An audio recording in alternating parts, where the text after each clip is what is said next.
Bastion, and Bastion says that under New Zealand law it's illegal to knowingly injure or kill native frogs. Do you think this could be used to stop or hinder mining? Yeah, that's a good question. My short answer is no, because the New Zealand government is the one that makes these laws, and throughout the whole time that we've been hearing about this mining problem, there is no mention of the Minister of Conservation. So the Minister of Conservation hasn't really been in the media at all. She hasn't said anything. And as far as I am aware, the Department of Conservation, who look after these animals, who consist of a lot of people who really care about these animals, have been given a gag notice by the government. They are not allowed to say anything. They are not allowed to join any anti-mining protesting.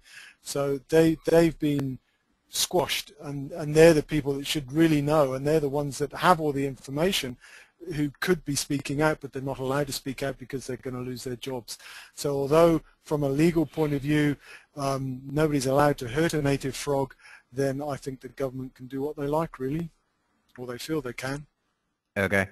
All right. Next question, which I think I can attempt to answer because I've been to New Zealand out looking for frogs, and I've seen these Archie's frogs.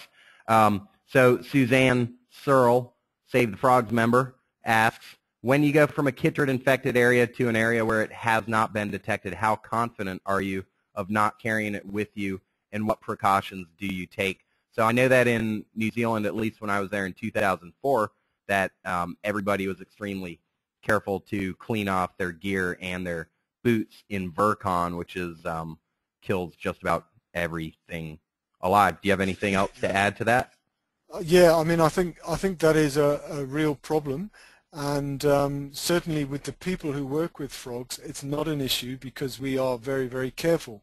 But of course, you've got to remember that in the native forest we have these nasty pests like pigs and goats and possums, and hunters go in and hunt them. And the hunters, of course, are not going to stop when they go from one area to another to put Virkon on their gumboots and on their dogs and all those sorts of things. And we still don't know if perhaps pigs or birds can actually carry the chytrid fungus from one area to another.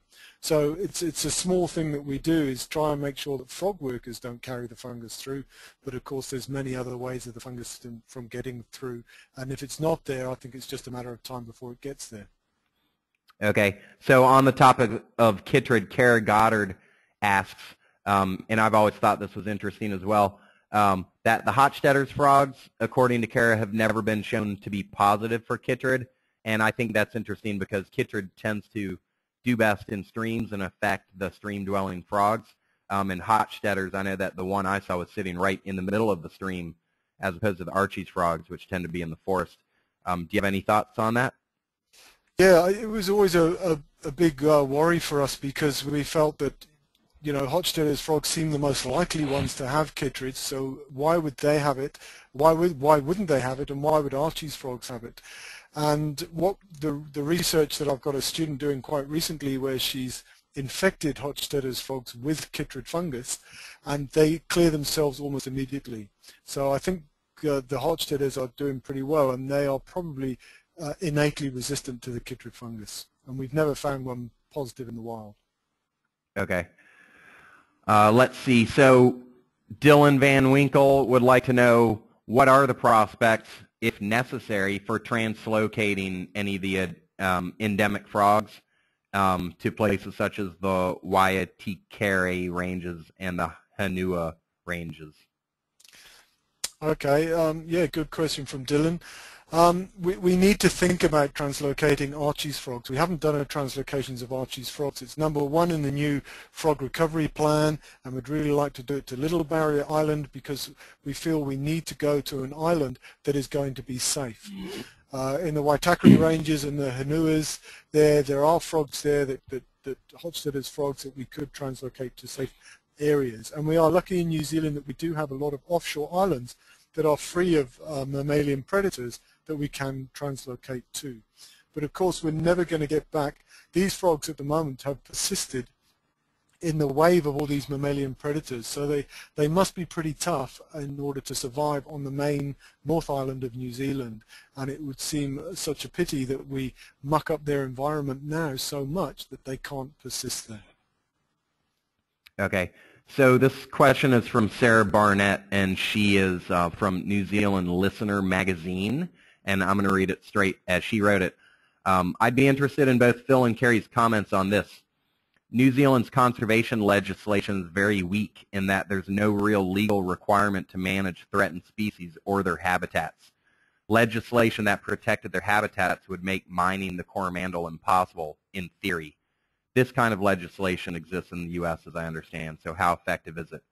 Do you have any thoughts on that, on how strong or weak New Zealand's legislation is? Yeah, I mean, I must admit I don't know, but I would believe Sarah's comments, and I would imagine that it means that it must be pretty weak in New Zealand. So, you know, maybe we should be looking at the similar model to what they have in the States. But again, are we going to be able to do it in time? Okay. And so in America, there are several nonprofits like Defenders of Wildlife or Center for Biological Diversity, Earth Justice that are focused on improving environmental legislation. Are there any similar nonprofits in New Zealand? Yeah, certainly with Forest and Bird.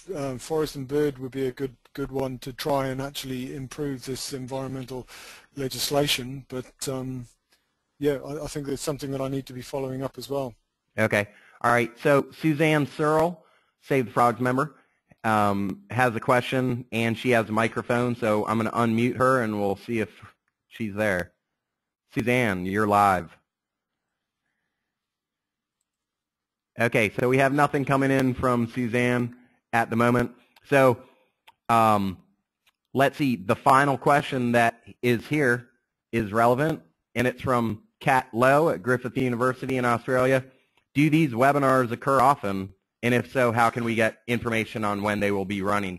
Yes, we just started the webinar series a couple weeks ago, and my plan is to have them going regularly. I plan to give 1 or 2 a month myself, and then I also plan to get guest scientists or other people involved in amphibian conservation giving hour-long presentations, a minimum of once a month on a variety of topics, and try to get these webinars and information about them spread out to not just the public, but to universities, undergraduate students, postgrads, etc., so that everyone can be learning about frogs from all around the world and the threats they face and ways that we can help save the frogs. And we do have a page.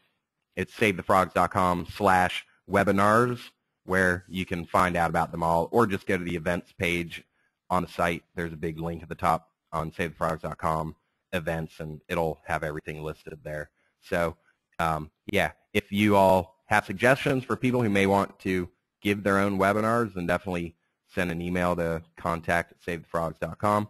Let's see. So Suzanne has no mic. Let's see. Okay. So yeah, that's all from my end. Phil, do you have any final comments? Or I guess I'll just say, again, go to NZ Frogs. It's with an S. Is that right, Phil? Yep, with an S, yep. Yeah, NZ Frogs, nzfrogs.org, and you can send your letter. And also SaveTheFrogs.com is going to have a letter writing campaign software system set up within 24 hours, and you'll hear about that. And then be sure to let everyone you know to go send their letter. I think it's really important. Save the Frogs started doing these campaigns recently. I announced one the other day to keep non-native species out of California, and we got